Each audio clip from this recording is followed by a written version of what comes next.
மக்கள் தொலைக்காட்சி நேயர்களுக்கு வணக்கம். தெய்வ திருமணம் அப்படின்ற இந்த அற்புதமான மங்களமான பகுதியில் அடியேன் திருமயிலை கற்பகலட்சுமி சுரேஷ் உங்களை சந்திப்பதில் மட்டற்ற மகிழ்ச்சி. நம்ம எல்லாருமே அற்புதமான அந்த வைபவமாம் பார்வதி பரமேஸ்வரனின் திருமணத்தை தினம் தினம் கேட்டுக்கொண்டு வருகின்றோம். அதாவது பார்வதி 5 வயதில் கானகம் சென்று இறைவனை நோக்கி தவம் செய்ய தொடங்கினாள்.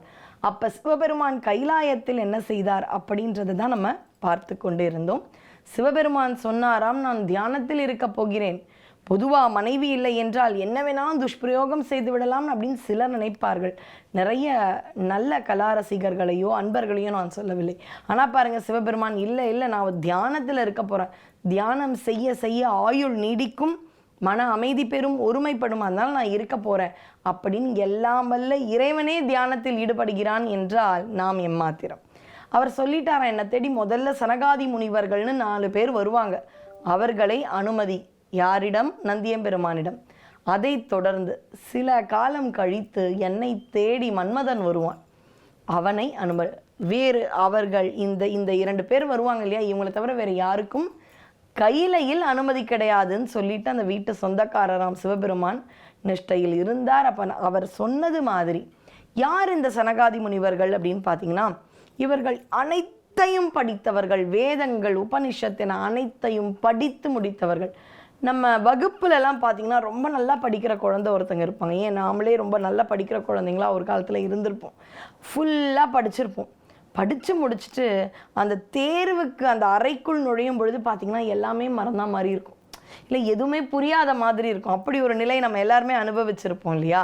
இல்லை ரொம்ப நல்லா படிக்கிற குழந்தை சொல்லியிருப்பாங்க, நான் எல்லாமே படிச்சுட்டேன், ஆனால் இப்போ எதுவுமே எனக்கு புரியாத மாதிரி இருக்குது, எல்லாமே மறந்தா மாதிரி இருக்குது. அப்படி அந்த 4வருக்கும் என்ன ஆகிவிட்டதாம், அனைத்தையும் படித்து முடித்து விட்டார்கள். ஆனால் அவர்களுக்கு ஏதோ ஒரு குழப்பம், ஏதோ ஒரு இடத்தில் தெளிவில்லை, எல்லாமே படித்து முடித்தாயிற்று அப்படின்ற அந்த ஒரு மன திருப்தியோ அந்த நிறைவோ இல்லை.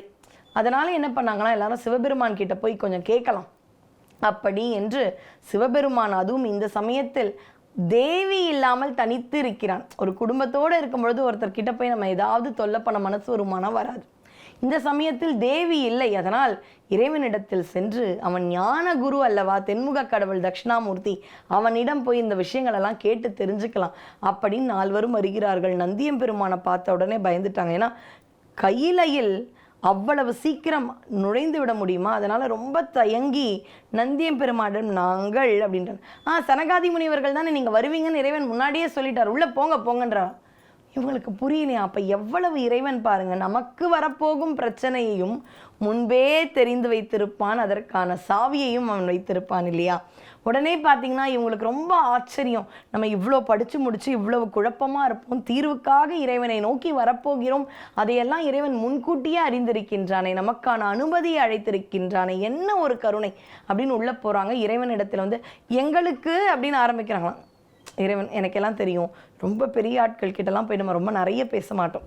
அதுவும் ஞானியர், உதாரணத்துக்கு பெரிய மகா சுவாமிகள் யாரையாவது போய் நம்ம தரிசிக்கிறோன்னா புரிஞ்சிடுச்சு, அவங்க கிட்ட நம்ம முதலேருந்து நம்ம பிரச்சனையோ புலம்பலையோ சொல்ல வேண்டாம், அவர்களுடைய ஞான திருஷ்டியால் அவர்களுக்கு எல்லாம் தெரியும் அப்படின்றத ஒரு வார்த்தையில் நம்ம மனமே ஒரு அமைதி பெற்றுவிடும். நம்ம நிறைய விஷயம்லாம் சொல்ல மாட்டோம். யாராவது நம்ம கிட்ட எப்படி இருக்கீங்கன்னு கேட்டால், அதுவும் ரொம்பவே நலம் விரும்பியாக இருந்தால் நம்முடைய அனைத்து பிரச்சனைகளையும் சொல்லுவோம். ஆனால் கேட்பவர் ஞானியாக இருந்து, எனக்கு தெரியும், நான் பார்த்துக்கிறேன் அப்படின்னா ஒரு நம்பிக்கை வந்துடும் இல்லையா? அது மாதிரி இறைவன் சொன்னாலும், எனக்கு புரியுது, அமருங்கள் அப்படின்னா சரி அப்படின்னு சொல்லிட்டு அந்த தட்சிணாமூர்த்தியாக இருக்கும் அந்த இறைவனை சுற்றி அந்த 4 பேரும் அமர்ந்து கொள்கிறார்கள். இறைவன் நிஷ்டையில் இருக்கிறார்.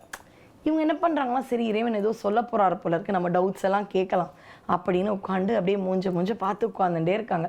இறைவன் கொஞ்சம் கண்ணை திறக்கவே இல்லை, அவர் ஆழ்ந்த தியானத்தில் இருக்கிறார்.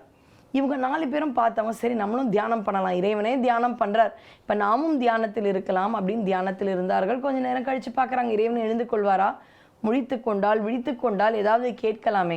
அதாவது உண்மையாகவே தியானத்தில் இருந்தால் தானே அந்த மாதிரிலாம் விழித்து கொள்ளணும். இவருக்கு எல்லாமே திருவிளையாடல், அதனால் இவர் தியானத்தில் இருப்பது மாதிரியே இருந்தார், தியானத்தில் இருந்தார், எப்படி வேணாலும் சொல்லலாம். உடனே இவர்கள் தங்களையும் சிறிது காலத்தில் மறந்து விட்டார்கள். எதுக்காக வந்தோம், தங்கள் குழப்பங்களை தீர்த்து அந்த தெளிவினை பெற வேண்டும் அப்படின்ற எல்லா விஷயத்தையும் மறந்து அவர்களும் தங்களை அப்படியே இறைவனோடு ஒன்றுபடுத்தி கொண்டு அவர்களும் ஆழ்ந்த தியானத்தில் இருந்தார்கள். இப்படி பல வருஷம் எல்லாரும் இருந்தாங்களாம். கொஞ்ச நேரம் கழித்து இறைவன் கண்ணை திறந்தானோ, 4 வரை அழைத்தாராம் சனகாதி முனிவர்களேன். அவர்களும் கண்ணை திறந்தார்களாம். ஏதாவது சந்தேகமா அப்படின்னா, இதை எப்போ கேட்டிருக்கணும் இறைவன் நம்ம நினச்சிருப்போனா, அவர்கள் கையிலைக்கு நுழைந்த உடனேயே கேட்டிருக்க வேண்டிய கேள்வின்னு தானே நினச்சிருப்போம். இப்போ பாருங்க, இறைவன் கேட்கிறான்னா, சனகாதி முனிவர்களே ஏதாவது சந்தேகமா அப்படின்னு. எல்லாமே புரிஞ்சிடுச்சு இறைவா. அந்த ஆழ்ந்த மௌனத்தில் அவர்களுக்கு எதெல்லாம் குழப்பம், எதிலெல்லாம் தீர்வில்லை என்று நினைத்தார்களோ அத்துணைக்கான விடையும் அவர்களுக்கு தானாக புரிந்து விட்டதாம். எந்த குழப்பமும் இல்லை இறைவா, உங்களோடு இருந்தோம் அல்லவா அந்த தியானம், அதில் எல்லாத்திற்குமான தீர்வு வந்து விட்டது. எங்கள் மனம் இப்ப தெளிந்த நீரோடை மாதிரி இருக்கு, குழப்பமே இல்லை. நன்றி இறைவா, நன்றி. நான் எதுவுமே சொல்லலையே, உங்கள் அருகாமையில் அமர்ந்த அந்த தியானம் தான் அதற்கு காரணம்னு வாழ்த்தினார்களாம். இதிலிருந்து நமக்கு ஒரு மெசேஜ் சொல்றார் சிவபெருமான். நமக்கு பிரச்சனையா, நமக்கு குழப்பமா? யாருக்குத்தான் இல்லை? மனிதராக பிறந்தால் எல்லாருக்குமே இன்னல்கள், துன்பங்கள், சோதனைகள் எல்லாம் இருக்கும் இல்லையா? ஆனால் அதற்கான தீர்வு எங்கெங்கோ அலைவதோ அல்லது பலரிடம் புலம்புவதோ அல்ல. ஏதாவது இறைவனிடத்தில், அப்படி யாரிடமும் பேசாமல் இறைவனிடத்தில் மட்டும் கண்ணை மூடிக்கொண்டு மௌனமாக பேசிக்கொண்டிருந்தோம் மனதால் என்றால் அந்த குழப்பங்களுக்கான தீர்வு அதுவே கிடைத்துவிடும். அதுதான் உண்மை. அந்த ஒரு தத்துவத்தை தான் இந்த தட்சிணாமூர்த்தி அப்படின்ற அந்த தாத்பரியம் நமக்கு சொல்கிறது. அதனால சொன்னார்களாம், இந்த மௌனம் எங்களுக்கு பல விஷயத்தை கற்றுக் கொடுத்துடுச்சு, நாங்கள் ரொம்ப தெளிவாயிட்டோம். இன்னைக்கும் பாருங்க, எல்லா சிவாலயங்களிலும் அந்த லிங்க உருவில் இருக்கும் அந்த மூலவர் தெய்வத்தை வலம் வரும் பொழுது கோஷ்டம் அப்படின்ற அந்த வார்த்தையை பிரயோகிப்பார்கள். அப்படி வரும் பொழுது முதல்ல பிள்ளையார் இருப்பார், அதுக்கப்புறம் தெற்குல வந்து தட்சிணாமூர்த்தி இருப்பார். அவருக்கான அற்புத பாடல் கல்லாலின் புடையமர்ந்து நான்மறை ஆரங்க முதல் கற்ற கேள்வி வல்லார்கள் நால்வர்க்கும் வாக்கின்ற பூரணமாய் மறைக்கப்பாலாய்னு ஒரு அற்புத பாடல். அங்கே இருக்கிற தட்சிணாமூர்த்திக்கு கீழே பார்த்தீங்கன்னா ஒரு 4 முனிவர்கள் இருக்கிற மாதிரி தான் சிற்பங்கள் இருக்கும். அவர்களே இந்த சனகாதி முனிவர்கள். அதனால நமக்கும் மௌனம் என்பது பல குழப்பங்களை கண்டிப்பாக தீர்க்கும். நம்முடைய மனதிலும் ஞானம் பிறக்கும், நம்முடைய மனதிலும் தெளிவு பிறக்கும் என்று நிறைவு செய்கின்றேன். தொடர்ந்து பார்வதி திருமணத்தில் திளைப்போம். நன்றி, வணக்கம்.